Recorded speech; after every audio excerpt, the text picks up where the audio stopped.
শাহবাগ স্কোয়ারে বক্তৃতা দিয়ে পার্লামেন্টে বক্তৃতা দিয়ে এক কথা না। প্রথম কথা হচ্ছে নির্ধারিত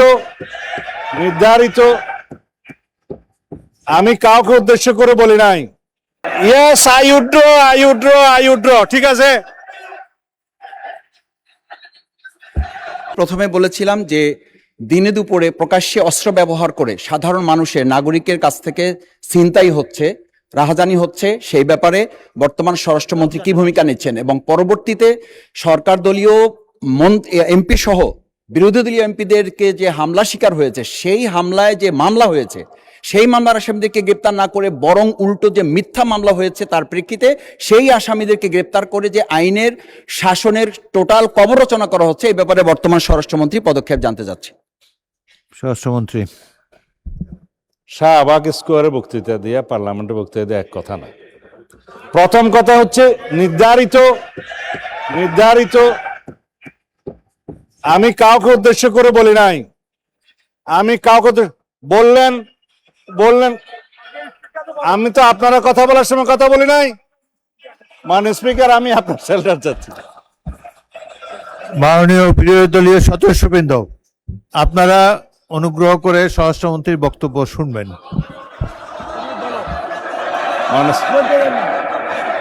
ইয়েস আই উড ড্র ঠিক আছে।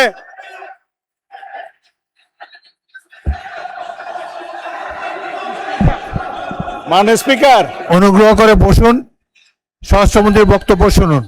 মাননীয় স্পিকার, মাননীয় সদস্যবৃন্দ, অপেক্ষা করুন।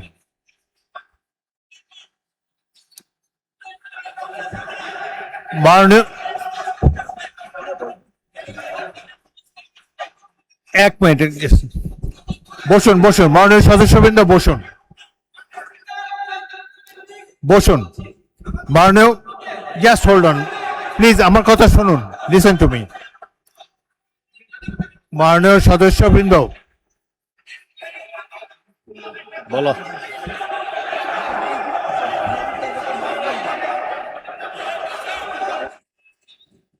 হয়েছে তো, অনেকক্ষণ বলেছেন। এখন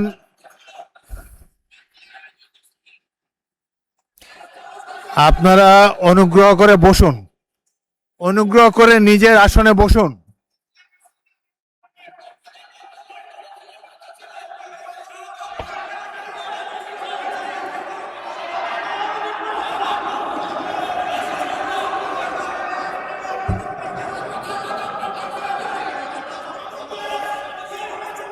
আপনারা স্বরাষ্ট্রমন্ত্রীর উত্তর শুনুন, তারপর যদি প্রয়োজন হয় আপনারা বলতে পারবেন। কিন্তু এই যে স্পিকারের কথা বলার সময় যে জোশটা আপনারা দেখাচ্ছেন, এটা সংসদ পরিপন্থী কাজ। সংসদের রীতিনীতি মেনে কার্যক্রম পরিচালনা করতে হবে। আপনাদের কাছ থেকে আমি সহযোগিতা কামনা করছি। মাননীয় না ঠিক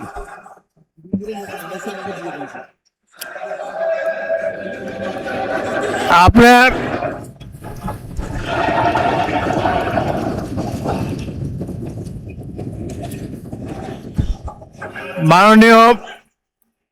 মাননীয় স্বরাষ্ট্রমন্ত্রী বক্তব্য দেবেন, তারপর আমি বিরোধী দলের নেতাকে দেব।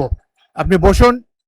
মাননীয় স্বরাষ্ট্রমন্ত্রী, আপনি বক্তব্য দেন, তারপর আপনি বলবেন। বিরোধী দলের নেতা অপেক্ষা করুন, তার বক্তব্যটা শেষ করুন, তারপর আপনি বলবেন। আপনাকে ফ্লোর দেব।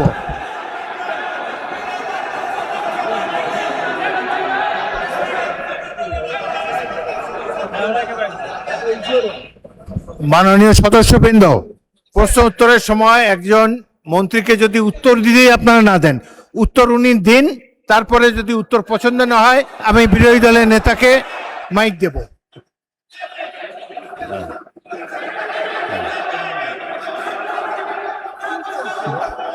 মাননীয় স্বরাষ্ট্রমন্ত্রী, আপনি আমার দিকে তাকিয়ে কথা বলেন। আমি তো কথা বলতে, মাননীয় স্পিকার। না, বলেন। আমার যে শব্দ চয়নে তাদের আপত্তি, আমি সংক্ষেপে বলেন। জবাব তো আমি দিতে পারবো। আপনি জবাব দেন। মিন করেছি এটা জাতীয় সংসদ। মাননীয় সদস্য সারাদিন দাঁড়ায় থাকতে পারবেন, আমিও দাঁড়ায় থাকি। মাননীয় স্বরাষ্ট্রমন্ত্রী, হ্যাঁ,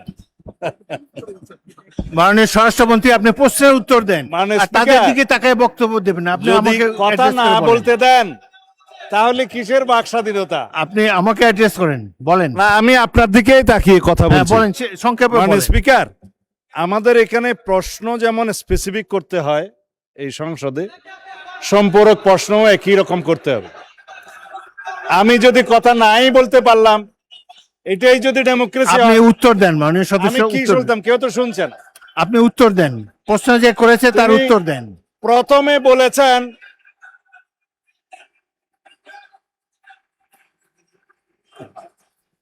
আপনারা কি স্বরাষ্ট্রমন্ত্রীর বক্তব্য শুনতে রাজি না? স্বরাষ্ট্রমন্ত্রীর বক্তব্যের পর আমি বিরোধী দলের নেতাকে দেব। কোথায় চিন্তা হয়েছে বলতে হবে। কোথায় মাননীয় তার সদস্যবৃন্দ, বিরুদ্ধে- আপনারা 2 মিনিট ধৈর্য ধরে অপেক্ষা করুন।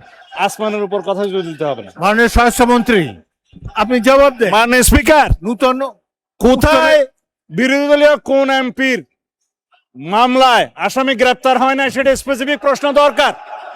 বলেন, তারপর বলেন। এবং কোথায় চিন্তাই হয়েছে আসামি গ্রেপ্তার হয় নাই সেটার স্পেসিফিক বর্ণনা দরকার। শুধু হাওয়াই ভাবে যদি বলা হয়, আমভাবে যদি বলা হয় যে এই সমস্ত হচ্ছে, প্রতিকার কি? বিরোধী দল এমপির উপর হামলা হচ্ছে, প্রতিকার কি? স্পেসিফিক কোশ্চেন করতে হবে। সেই জন্য বলছি এটা মহান জাতীয় সংসদ, বাইরের বক্তৃতা এখানে চলে না। Okay, ধন্যবাদ। স্পেসিফিক প্রশ্ন করতে ধন্যবাদ, হবে, মাননীয় specific স্বরাষ্ট্রমন্ত্রী। উত্তর দিতে হবে। মাননীয় That was my intention. Enough. Thank